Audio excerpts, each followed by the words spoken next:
I've always been drawn to the abandoned and the forgotten.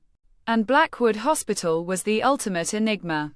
As I stepped through its crumbling entrance, a chill ran down my spine, as if the very walls were watching me. I've always been drawn to the abandoned and the forgotten. And Blackwood Hospital was the ultimate enigma. The once majestic building loomed before me, its towering spires and turrets reaching towards the sky like skeletal fingers. The wind whispered secrets in my ear as I pushed open the creaking front doors, the sound echoing through the deserted halls like a mournful sigh. I stepped inside, my footfalls disturbing the thick layer of dust that coated the floor. The air was heavy with the scent of decay and rot, and I could taste the bitterness of neglect on the back of my tongue. As I ventured deeper, the shadows seemed to writhe and twist around me. Like living things, I began to feel a creeping sense of unease, as if I was being herded towards some unknown fate. My flashlight cast eerie silhouettes on the walls, making it seem as though the hospital's former occupants still lingered, watching me from the darkness. I explored room after room, each one a testament to the lives that had been lived and lost within these walls. The peeling paint and faded signs seemed to whisper stories of their own, of laughter and tears, of hope and despair. And yet, despite the overwhelming sense of sadness that permeated the hospital, I couldn't shake the feeling that I was being drawn towards something. A door at the far end of the hall caught my attention, slightly ajar, as if inviting me to enter. I pushed it open, and a faint hum of electricity greeted me, a jarring contrast to the silence that had preceded it. Inside, I found a small office, the desk still cluttered with papers and files, as though the doctor who had once occupied it had simply stepped away for a moment.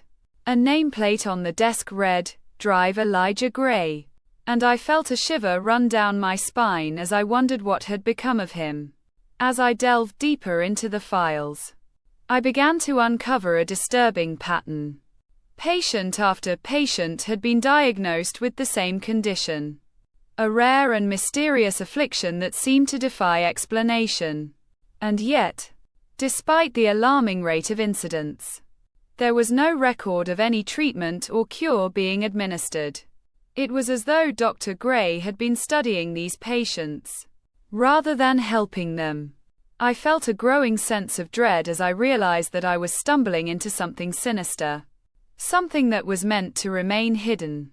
And then, I found the journal. Dr. Gray's handwriting was erratic and barely legible, but the words themselves were chilling. He wrote of an experiment, one that had gone catastrophically wrong, unleashing a horror beyond comprehension. The patients, it seemed, had not been sick at all.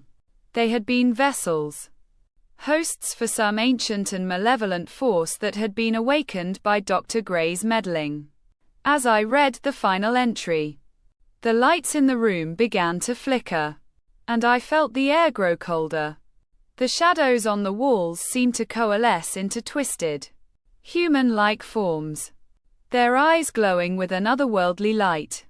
I knew then that I had to escape, to get as far away from Blackwood Hospital as possible. But as I turned to flee, I caught a glimpse of myself in a mirror that hung on the wall. And in that moment, I saw that I was not alone.